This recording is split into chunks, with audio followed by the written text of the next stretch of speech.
Good morning, students. Welcome to the channel of Department of Management Studies, Amritsar Group of Colleges. Myself, Arjinder Kaur, Associate Professor in Department of Management Studies.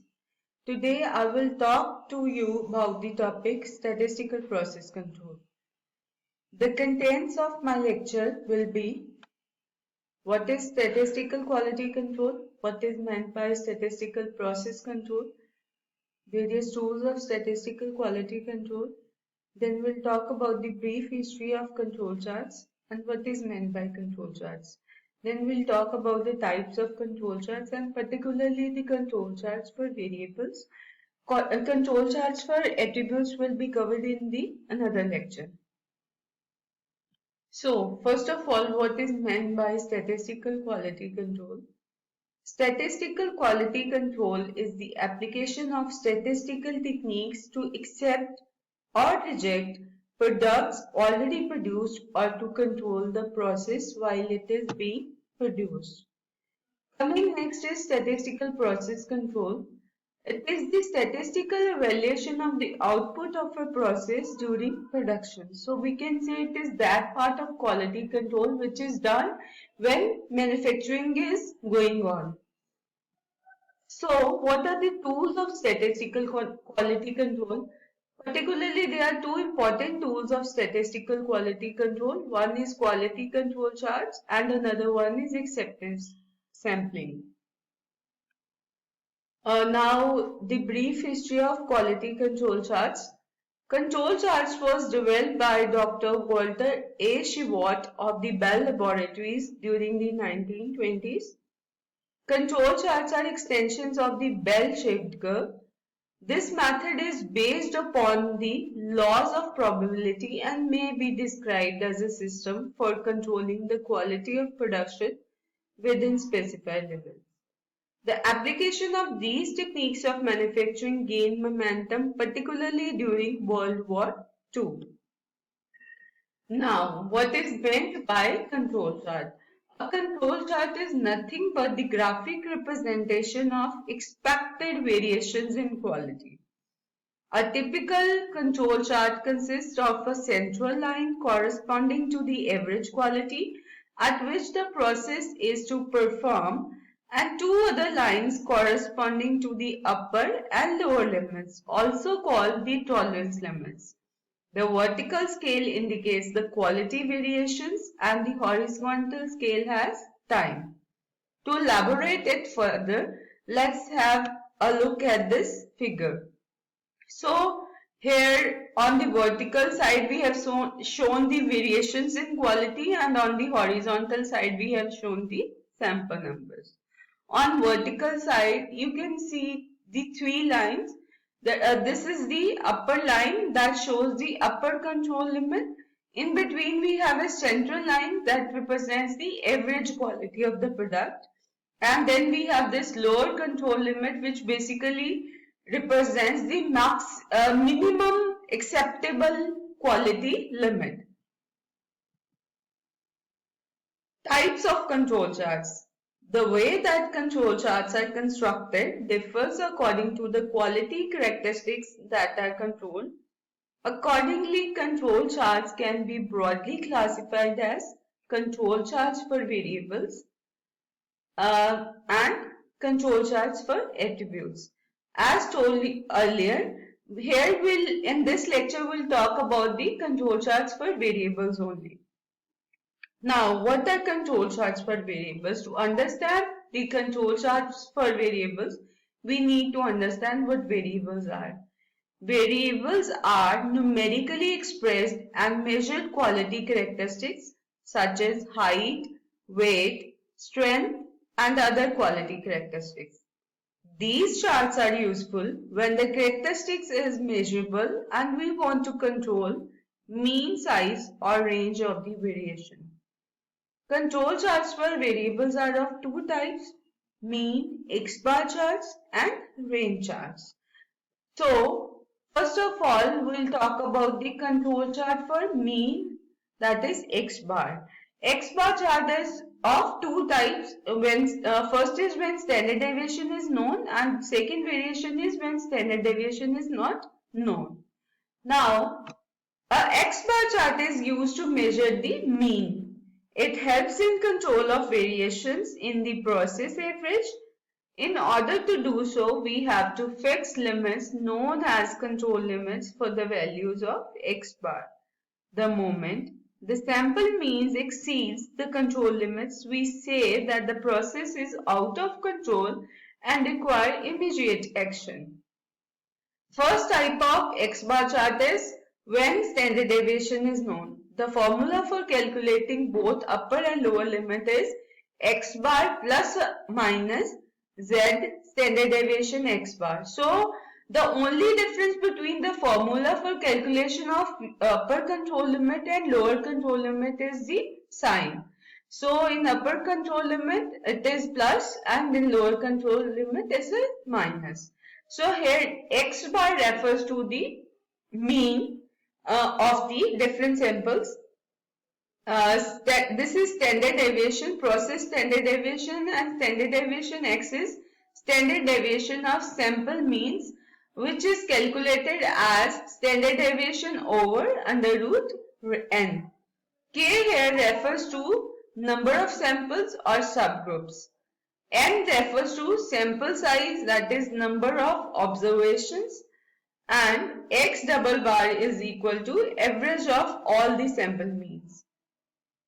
So here you can see an example of X bar chart.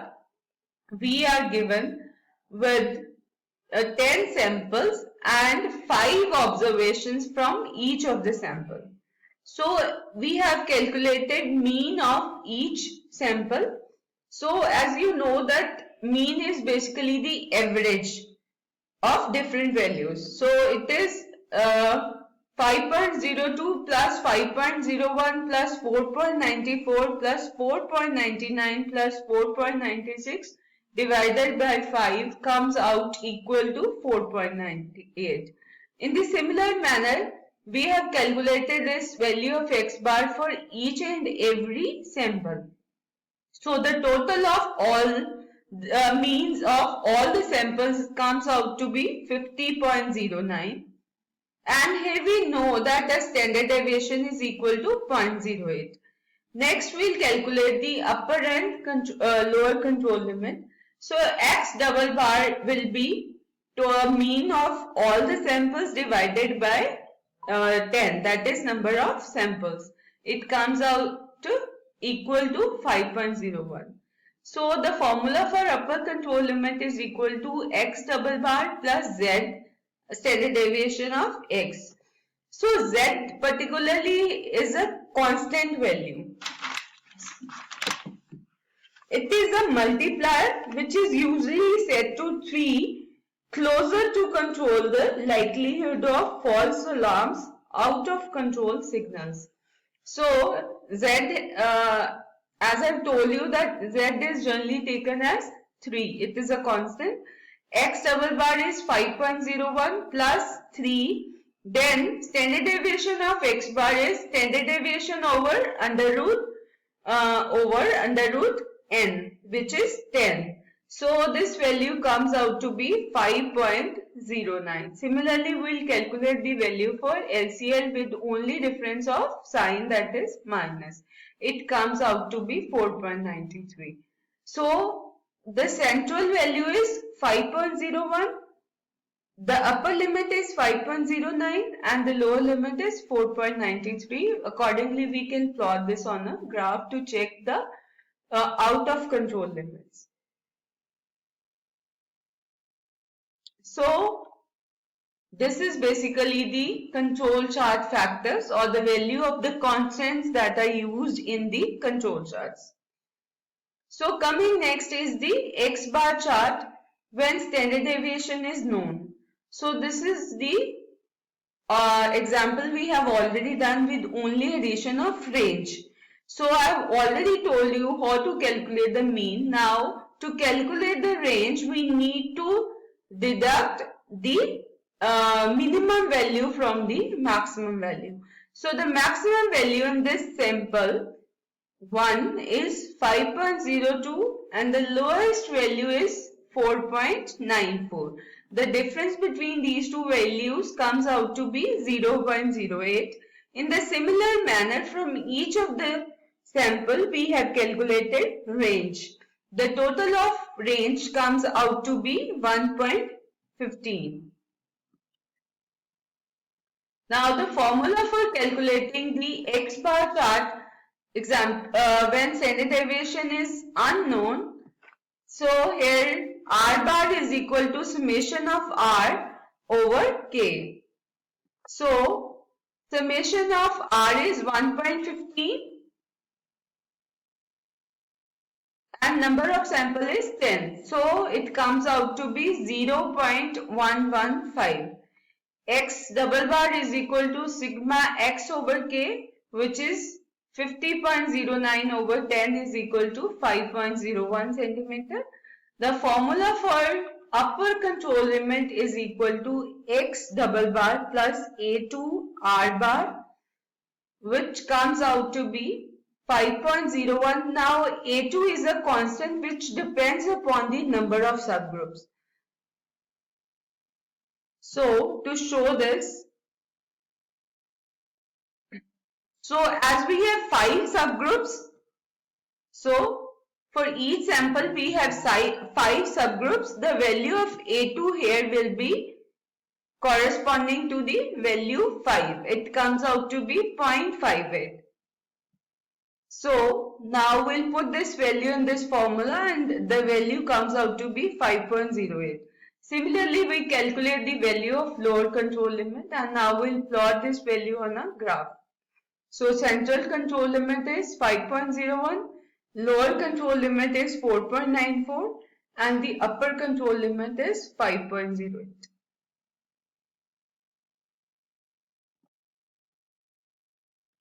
Next is R chart. The formula for calculating upper control limit is equal to D4 R bar and lower control limit is equal to D3 R bar. As D4 and D3 here refers to the constants which are shown in the table where we have seen the value of A2. So similarly we can see the value of D4 and D3 depending upon the number of subgroups in the data. So R bar is equal to summation R over K, where R is equal to range of each sample and K refers to number of samples.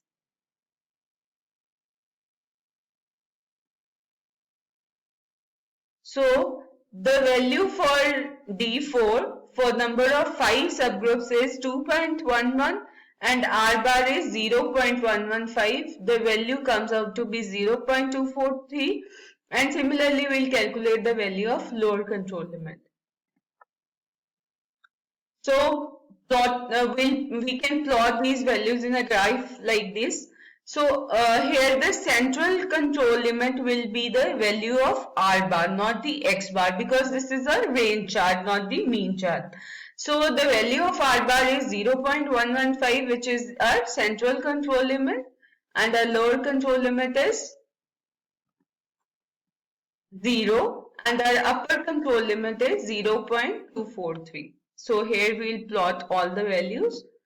Now, when can we use X bar and R chart together? Process average and process variability must be in control, and samples can have very narrow ranges, but sample averages might be beyond control limits. Or sample averages may be in control, but ranges might be out of control. An R chart might show a distinct downward trend suggesting some non-random cause is reducing variation. So in all of the above cases, we can make use of X bar and R chart together to have more clarity of the variations in quality. So thank you students. Hope you have understood the concept of control charts for variables.